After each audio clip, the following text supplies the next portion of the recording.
Welcome to the Dogtor Bros, where we have an honest discussion around vet life in and out of the vet clinic. My name is Chris, and I'm your doc of the day and your guide through this episode. I'm here with my closest friends from vet school. Hey there, this is Jeff. I am a residency-trained doctor in dermatology working in Louisville, Kentucky. This is Brandon. I'm a small animal medicine, internal medicine resident at Iowa State University. And this is Adam. I am a relief veterinarian in Louisville, Kentucky.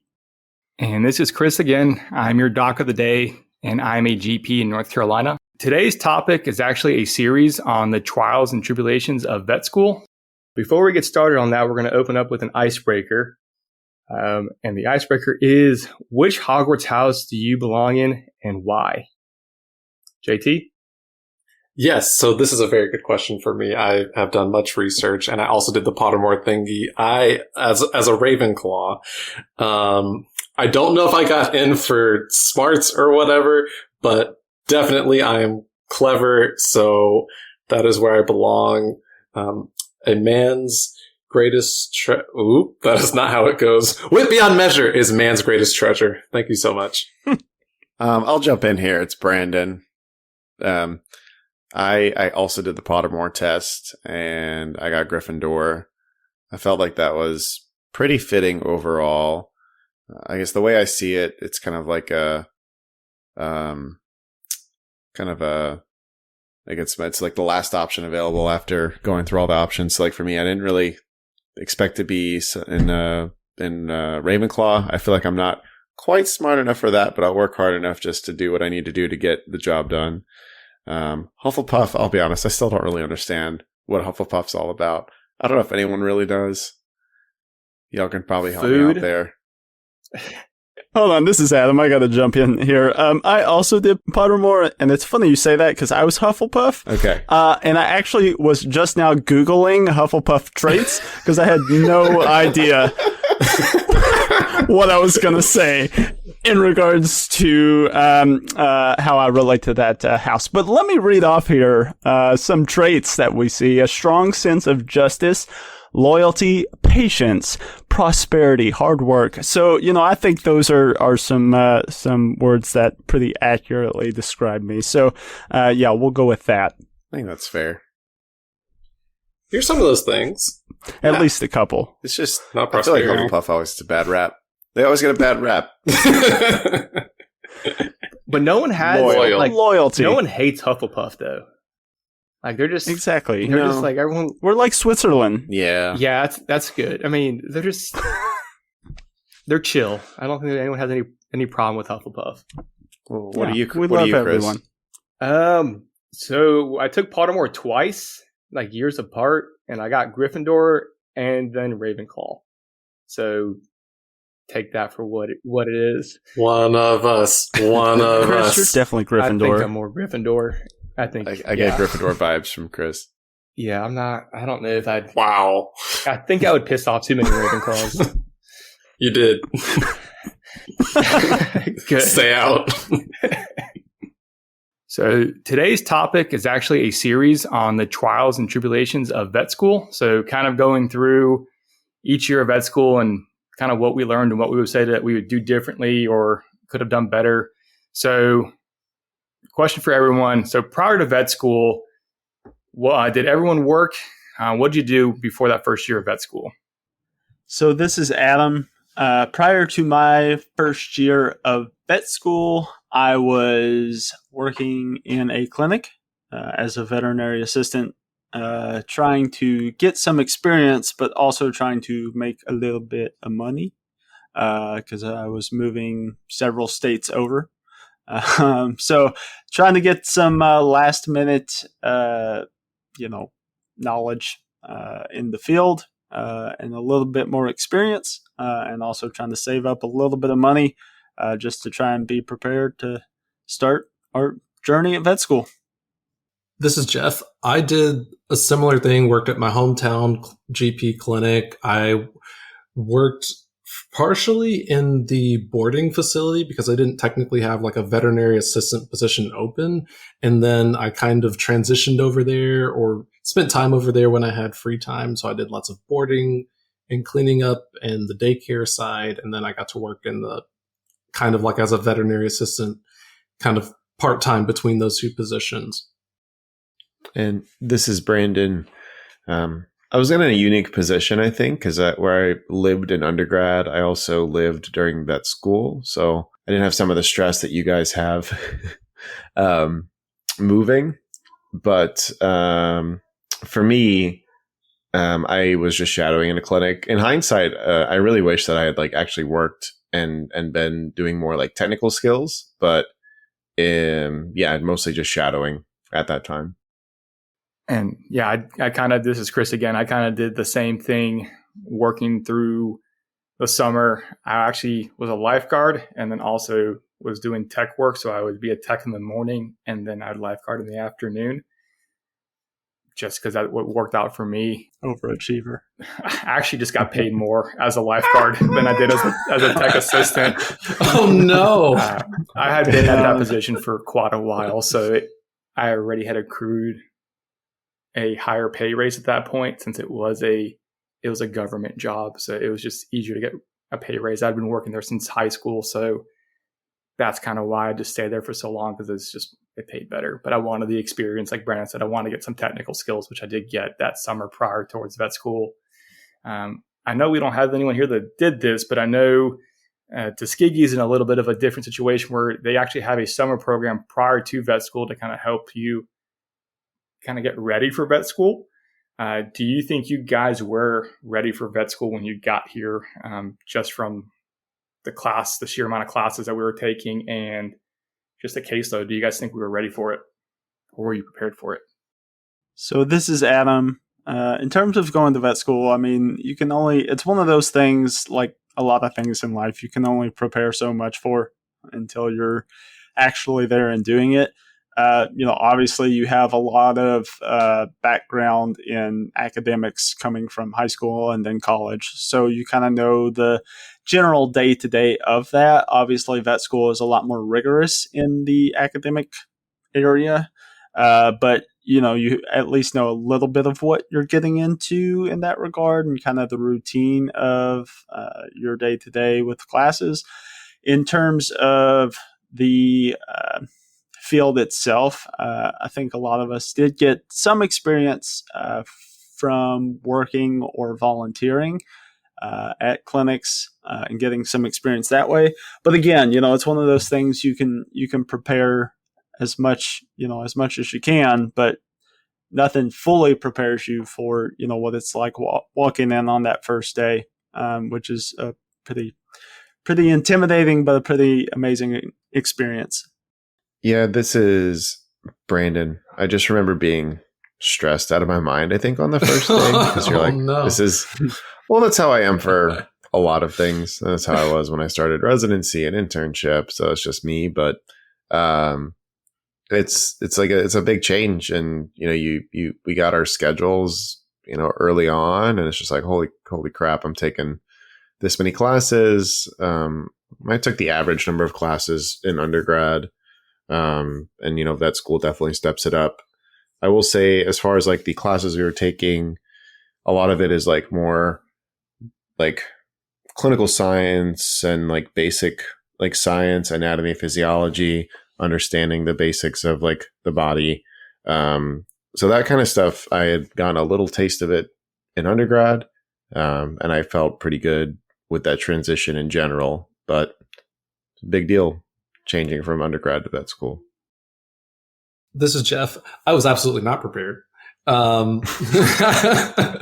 I think what would have made me more prepared is really the studying aspect. So I felt like I came in and was like drinking from a water hose, because in undergrad, particularly for me, like I took less classes during the year and then took a class during the summer to help make my regular load lighter. But you can't really do that in vet school because everybody in general has the same exact schedule, and everybody, at least for Tuskegee, everybody was taking the same schedule all the way through. I think what would have helped me more is if I had learned my study style ahead of time. So you've got like your pillars of learning, like reading, writing, audio, visual, whatever works for you.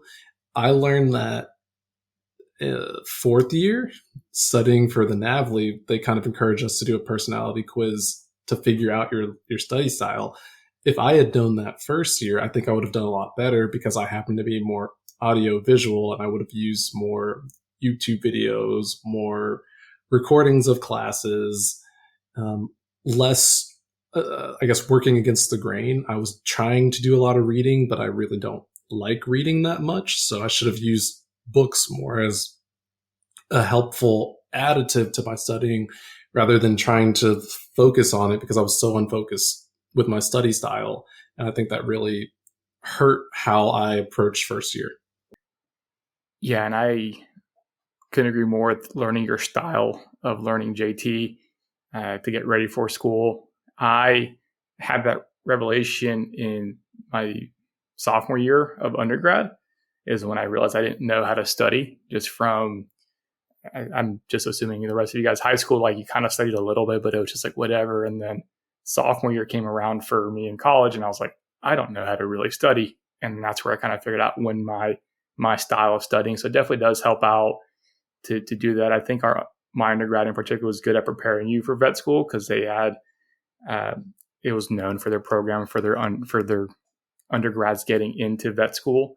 So I think that kind of helped out, and also understanding the types of questions vet school would ask. Like the tests were it wasn't just here's a question, here's an answer. It was trying to figure out the more in-depth questions, or hey, this is a 3-part question and you have to get all 3 parts of this question correctly. Like undergrad did a good job of preparing me for that. But even then, I still wasn't ready for vet school. It was just so much more studying and everything. So I think we're all on the same page. We're not, you think you're ready, but you might not be, or you just need to kind of study more and you'll get it and you'll be fine. Kind of going back a little bit. So right before vet school started for us, we all did this program called TOL, or Tuskegee Orientation and Leadership Experience. What was your guys' experience with that? Did you guys enjoy that? Did you think that was helpful for vet school? This is Jeff. And just to give a quick correction, it was Tiger Orientation Leadership Experience. Thank you. But I really enjoyed it. So it was almost like we went to like this 4-H camp space, and it was almost like adult camp because, although we're all 23, 22, 23, with some exceptions, there are people older than that. So it definitely a hodgepodge of students. It gave us a weekend, a chance to get to know each other, to get to a few of our professors were speakers, and then we had other outside speakers to kind of get us understanding the idea of like what is vet school like, but also just to meet and vibe with your class. And that's obviously where I met all of you guys, and I felt like that was our initiation, and then we honestly just kept it going. So it was a really good experience overall. And I've from what I understand from my friends at other vet schools, is a lot of vet schools don't have that type of program. So we were unique to have that specific, literally sleep-away program at adult camp. And we bonded really quickly. So going into school, the next week, we already had friends right off the bat, and we're sitting with friends, and that made it really valuable.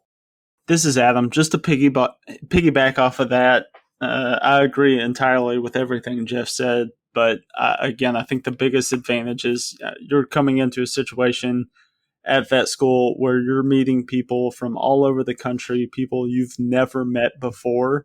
And the only thing you have in common with these people is that you're going to school to become a veterinarian. So you don't know anything about any of these people. So the thing that TOL really did for us was it helped us to get to know each other before we got to vet school, before we got into the classroom.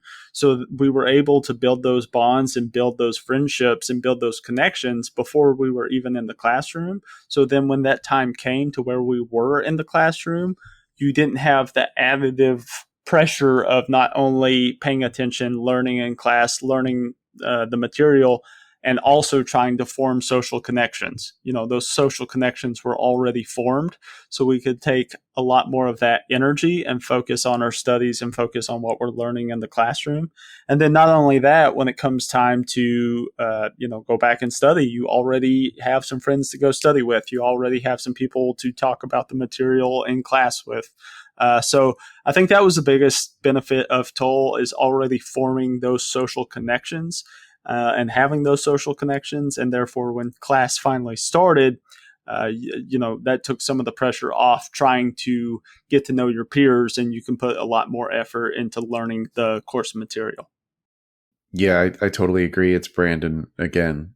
Like, just being able to be in a place where you don't have to think about like the school aspect. Like, even though it is like a school run program, it was like run primarily through the VBMA at our school.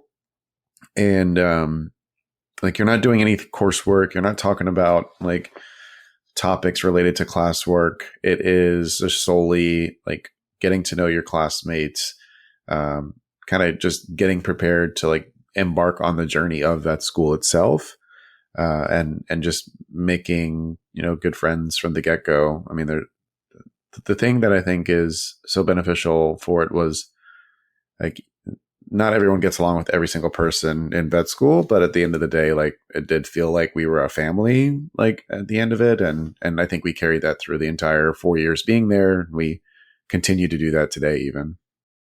This is Jeff, and I just wanted to hop in really quick and say one thing that was special about TOL was that because it was student run, so VBMA was the business organization in vet school, all student run. So we had our formal school orientation later when school officially started, but something about it being a little bit less formal made it a lot more fun and helped, I think, with that social aspect and building an instant culture amongst our class.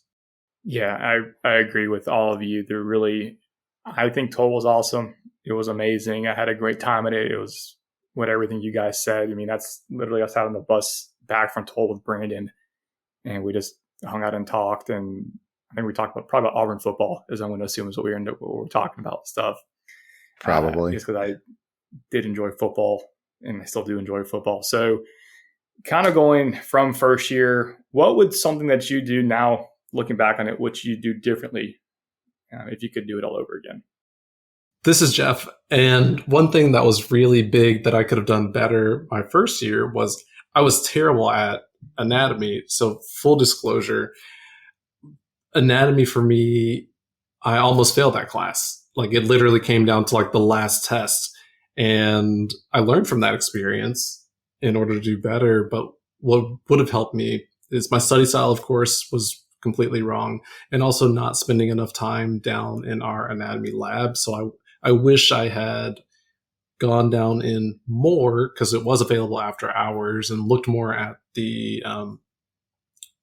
all of the dogs that we had down in there. We were actually like, it felt almost like a necropsy lab, I guess, when we were looking at the dogs and dissecting them. I wish I'd spent more time with them, looking at everything, and then that would have helped me out. But obviously studying differently would have been really important so that I didn't put myself in that situation. But everybody else was kind of coasting along, it felt like, in my study group. So I was just kind of acting normal and like it was fine, and also not really reaching out for help, which I think is something that I should have done a lot earlier rather than just struggling the entire time. Yeah, this is Brandon. I agree. I struggled with anatomy too. That was just something that I had a hard time with first year for sure. And at the time, my big strong suit was physiology. And I think that kind of carries into where I am now in internal medicine, because physiology is a big aspect of that branch of the profession. And looking back, as far as first year is concerned, I felt like first year was one of my best years for whatever reason. For that's amazing. Like future years, yeah, I enjoyed like physiology and all those things. Anatomy definitely like was hard, but like histology I enjoyed, like all of those things I enjoyed. But like for third and fourth year, like looking back, I felt like I kind of just made it through some of those classes, and I did fine. But there were some times where I'd like look back, maybe a month or two after a test, and be like, oh wow, I don't remember that as well as maybe I did for the test. And and a lot of that stuff kind of carries into clinical practice down the road, and even now reviewing things for third year in residency, there's stuff that I'm kind of like not necessarily relearning, but relearning in depth in a way. And that's part of residency in general, but just in hindsight, if I had maybe focused more and been in more depth in some of those later years, I think it would have helped me out for where I am now. This is Adam, and yeah, I think it's kind of the same thing across the board. Is I think one thing that I kind of took for granted going into vet school is obviously the course load in vet school is a lot more in depth. So the work that the subjects that you're learning, you're going much more of a deep dive into those subjects than you do in undergrad. And so therefore it can be a little overwhelming when it comes to studying, because you may be accustomed to studying a certain way based on what you're taught in undergrad. And then you get to vet school and you realize it's much more of a deep dive into these subjects. You're going a lot deeper. And so sometimes you do need to adjust your study style and what is going to work best for you. So I'm kind of with Jeff on that. Like, I wish, looking back, I had put more of a focus into, okay, what is going to help me learn this course material the best? What's the best way for me to absorb and learn and understand what we're being taught? And, what's the best way for me to retain that? So I think that's what I would go back and change, is take a little bit of time to focus on what my best studying technique is. So then I could go ahead and apply that to all my studying from then on throughout vet school, and really help to retain the information a lot better. No, for sure. And I think that's anything all of us kind of come down to is we would just study better or do better. Anatomy for me wasn't that class that was the one that was super hard. It was physiology or histology. Like, that was not my strong suit, versus anatomy was. But again, that also goes to what I like better now in GP versus in practice now is I like surgery style type. And I know Brandon likes internal medicine, and it just kind of goes with our personalities. I think it's also how we gel and what we learn or enjoy learning about. So kind of coming off that topic now, did any of you guys work during your first year? No, absolutely not. I'm not. This is Jeff. I'm not saying you can't, but I felt like going into the unknown a little bit, and from what I'd heard about vet school being a tremendous amount of work to start, I had already kind of planned to not work as much. But the result was I did have to take out more student loans than some of our classmates who did decide to work. So there was that balance of you just have to make that choice. So for me, I was okay taking out the loans to cover my living expenses to focus on the schoolwork and kind of deal with it later. But yes, that did translate to me having like slightly higher loans at the end. This is Brandon again. One thing at Iowa State is just me being here compared to Tuskegee. They're it's just different programs. But Iowa State has this option for some of the students that are in like either non-clinic years or coming up to clinic years to work as it's like essentially a technician in the ICU or in other areas, which I think is a pretty cool opportunity because you are working, you are getting paid some, but you're also learning a lot and you're learning how your hospital is run that you're going to be rotating through. So I think that's a cool opportunity. That's something just specific to Iowa State. I expect other places do that as well. I want to say Auburn does that too, Brandon. At least for when I did my externships there, I think there were some people that were not in my externship, but that were just students doing, I guess they were working as assistant technicians during their time in school to kind of just get some extra pay. So yeah, I do think more schools do that. Tuskegee, I don't think there are some people that did it in the labs. I didn't work. I know I volunteered a little bit at the Raptor Center. I know you did a little bit of time there too, Brandon, but that was the extent of me working. I was with you, JT. I just wanted to, school was my job. And that's how I looked at it, is I'm having to pay to go to work essentially. I will say this though. There was one summer, I can't remember if it was, I think it was between second and third year, where you had the option to do a summer scholar program. That's like a built-in work program that you do research and you work in like a more lab-based setting than kind of like an in-clinic setting. And it's designed for students kind of looking to go like into other things like that down the road after their DVM degree is completed. And it paid relatively well. I used like every single cent of that paycheck to buy my wife's engagement ring. So, yeah, good for you. And that was after first year going into second year is when you worked that, or? I want to say, because we got married no, we were engaged for a while. I want to say it was second year going into third year, like that summer. Yes. Yeah. No, and kind of goes, did any of you guys work in between going from first to second year? This is Jeff. I definitely did not. But I did want to comment on what Brandon said, because I know that that scholarship program for research, I think it was available multiple times because it was competitive. And I think you could do it after first or second year, because I remember people in our class did it and I regretted not doing it because everyone seemed to love it. And you got the ability to be published afterwards, which just sounds more competitive later on. So that is looking into research programs that can make you more competitive, especially if you're interested in potentially specializing later, is definitely a good idea, and something that wasn't even on my radar first year, but other people did. I do think it helped them out later.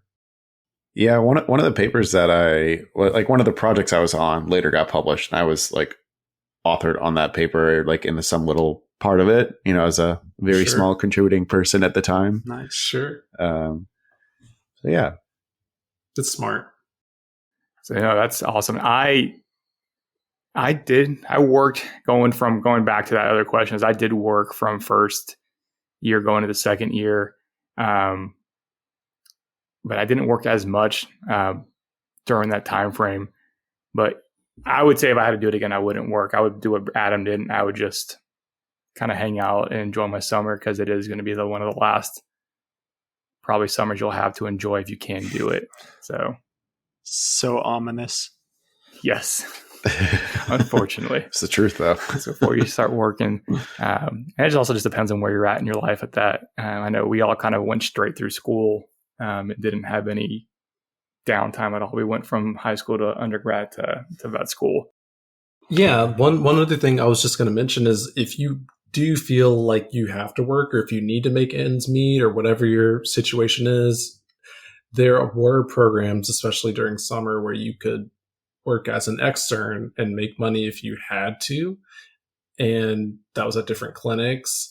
And if you have to, I know some people in our class who also just went home and worked for their, quote unquote, mom or pop GP practice if you needed to make some extra money, or didn't want to have to deal with loans during the summer. So that is an option that I didn't take, but certainly I think plenty of our classmates did, and plenty of Tuskegee students that we know from those years we were there did. So it is an option.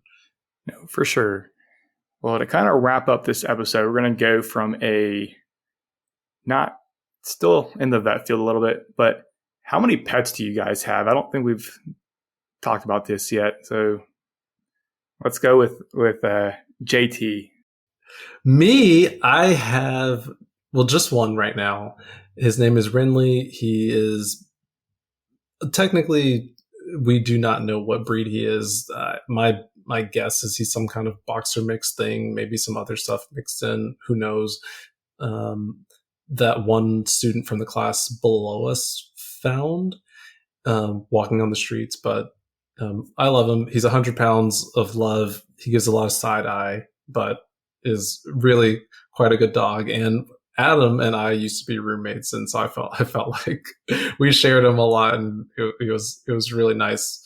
Although Adam's dog did not like my dog. My adoptive son. Yeah. This is Adam. I have 2 pets. I have a little 3-legged Yorkie Chihuahua Terrier mix named Indy. Indy. I found as a stray the summer before I started vet school. And then we also just adopted a cat named Gatsby. Oh, that's right. And we've had him about a month. Yeah, we haven't had him long. About a month. And he's awesome. I'm not a cat person overall. I know that sounds funny being a veterinarian, but between dogs and cats, I would choose dogs. But he's pretty chill cat. He's pretty playful, super sweet. My daughter absolutely is obsessed with him. She'll pick him up and carry him all around the house, and she's always trying to crawl under the bed to find him. And and I just know they're going to be best buddies. I love that. This is Brandon again. I currently have 4 pets. I have 3 dogs and a cat. I've grown up with dogs my entire life. Like since I was born, my parents had pets already, or they had dogs already. And I grew up with Shih Tzus. They have a near and dear place to my heart, but I don't think I'd get one for a very long time, if ever again. But I've had a border collie named Zip since undergrad. He's like 13 now. I have a border collie Nova Scotia Ducktailing Retriever mix named Tulip, who's about 8. And then I have a new puppy named Whiskey, who's a Nova Scotia Ducktailing Retriever, and he's about 6.5, 7 months. A Nova what now? Nova Scotia Ducktailing Retriever. Or Toller for short. God bless you. Yeah. Yeah, it's a real thing. If you look it up on Google, they're really cute. But no, he's a good boy. He's just still a puppy. And then Kiki's the oldest in the house. She's kind of adopted me because it's really my wife's cat, and she's just like, all right, we accept you. She's about 16. That is awesome. I didn't realize you had 4 pets now, Brandon. And I forgot about your new cat, Adam. I have 2 pets. I have my lab, who I've had since vet school, and then a semi-newly acquired French bulldog that was surrendered at our clinic. So he is a handful, but we love him. Everyone, thank you so much for listening to this episode of the Dogtor Bros. If you enjoyed it, please leave us a 5-star review on Apple Podcasts or anywhere where you listen to podcasts. It would also help us out if you could share this episode with others who may be interested in today's topic. You can also tell us what you want to hear. You can drop your suggestions in the comments below, or shoot us an email at thedoctorbros@gmail.com, or DM us at thedoctorbros on Instagram. And this is Chris, and you can find me on Instagram at dr.chrishernandez. And this is Jeff. You can find me on Instagram or TikTok at DermDoctorJeff, DermDogtorJeff. And this is Brandon. You can find me on Instagram at DrMasonIM, just like how Jeff spelled Doctor, Mason IM. And this is Adam. You can find me on Instagram at Dr. Adam DVM. That's DRADAM DVM.